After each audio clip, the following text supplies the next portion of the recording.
Admission लेना worth it है भाई। सारे फ्रेशर्स के मैक्सिमम ये डाउट है कि यार भैया एलपी में एडमिशन लेनी चाहिए नहीं लेनी चाहिए, क्या उसके ड्रॉबैक्स हैं, क्या उसके मतलब कि क्या अपॉर्चुनिटीज़ हमको मिलेंगी, क्या हमको फैसिलिटीज़ मिलेंगी, कैसा हॉस्टल है, सारा कुछ हम प्लेसमेंट्स कैसी हैं, सारी चीज़ हम इसकी वीडियो के अंदर आपको डिस्कस करने वाले हैं। चैनल को कर लो भाई सब्सक्राइब, ठीक है। सबसे पहली बड़ी बात भाई, अगर तुम्हें एलपी में एडमिशन लेनी है तुम्हें पहले देना पड़ता है एक एलपीनेस्ट का एग्ज़ाम। जिस एग्ज़ाम को भाई क्लियर करके तुम्हें मिलती है मैक्सिमम स्कॉलरशिप। इस टाइम पे जो मैक्सिमम स्कॉलरशिप मिल रही है 60% तक की स्कॉलरशिप मिल रही है। सोचो अगर तुम्हारा कोई कोर्स 2 लाख पर सेमेस्टर उसकी फीस है तो वो मैक्सिमम 86-90,000 हो जाएगी अगर तुम उसको मैक्सिमम स्कॉलरशिप अगर चीज़ में ग्रैब कर रहे हो।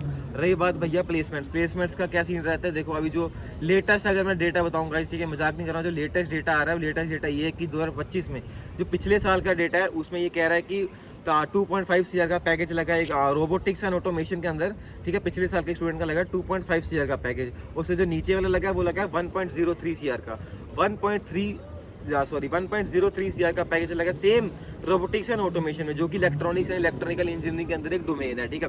उसके अंदर दोनों के हाईएस्ट सैलरी पैकेजेस इतने लगे हुए हैं। रही बात भाई एक्सपोजर, देखो एक्सपोजर रही भाई, इतनी बड़ी यूनिवर्सिटी है, ठीक है, तुम्हें एक्सपोजर खुल के मिलने वाला है यहाँ पे, चाहे वो किसी भी चीज़ की फैसिलिटीज़ का हो, चाहे वो तुम्हें एक्स्ट्रा अपॉर्चुनिटीज़ का हो, ठीक है। अब तुम्हें भाई तुम्हारा हो रहा है कि भैया मेरे को बीटेक करनी, साथ में मेरा इस चीज़ में अलग चीज़ में इंटरेस्ट आ रहा है, तो भाई एलपी तुम्हें स्टेज देगा, वो मौका देगा भाई, जाओ इधर जाओ, तुम्हें अच्छा सिंगिंग करनी है, ये लो भाई स्टेज पकड़ लो, तुम्हें अच्छा ये डांसिंग करनी है, ये तुम्हारे लिए DSW बना दिया, तुम्हें क्या बोलते हैं अलग अलग प्रोजेक्ट्स पे काम करना है तुम्हारे लिए भाई इनोवेशन स्टूडियो बना दी। ये सारी फैसिलिटी जो है वो एलपीयू ये चीज़ में हमको प्रोवाइड कर रहा है। तीसरी बात आती है भैया फैकल्टीज़ के बारे में। फैकल्टीज़ देखो अगर हम अलग अलग कोर्सेज के बारे में बात की जाए, देखो बीटेक के अंदर CSE के अंदर देखो जो फैकल्टीज़ है मैक्सिमम सारे कोऑर्डिनेटिंग होते हैं आ रही, और दूसरे कुछ सब्जेक्ट्स हैं जिसके अंदर मैं बता सकता हूँ कि टीचर मतलब ज़्यादा नहीं सुनता बच्चा की, मतलब ये हर चीज़ वो नहीं होती ना गाइस, तो ये सारी चीज़ें हैं। तो फैसिलिटीज़ यहाँ फैकल्टीज़ भी सारे अच्छे हैं, टीचर्स भी अच्छे हैं यहाँ पे, जो कोऑर्डिनेटिंग है सारा कुछ माहौल।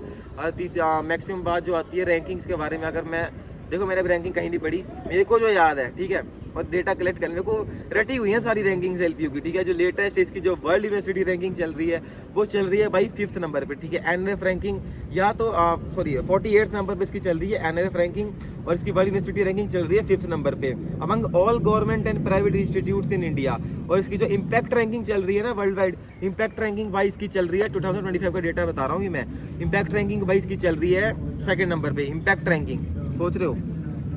और इसके जैसे डिफरेंट कोर्स हो गया एलपी के अंदर तुम्हें भाई 200+ कोर्सेज मिलेंगे करने को। तो अगर तुम भी एडमिशन लेने की सोच रहे हो भाई एलपी के अंदर, तो आपके लिए बेस्ट अपॉर्चुनिटी है। एलपीनेस्ट भरने से पहले, कोई एडमिशन प्रोसेस करने से पहले एक बार भाई जो अगर कोई मन में डाउट्स होंगे कुछ होगा, आप मेरे को DM कर सकते हो। मेरा जो मोबाइल नंबर होगा आपको स्क्रीन के ऊपर भी आ गया होगा, और आपको उसमें क्या बोलते हैं डिस्क्रिप्शन के अंदर भी आपको मैं भेज दूंगा, ठीक है। ये सारे आपके डाउट्स हैं वो सारे मैं इसके ऊपर क्लियर कर दूंगा। Stay tuned for guys more content. Thank you.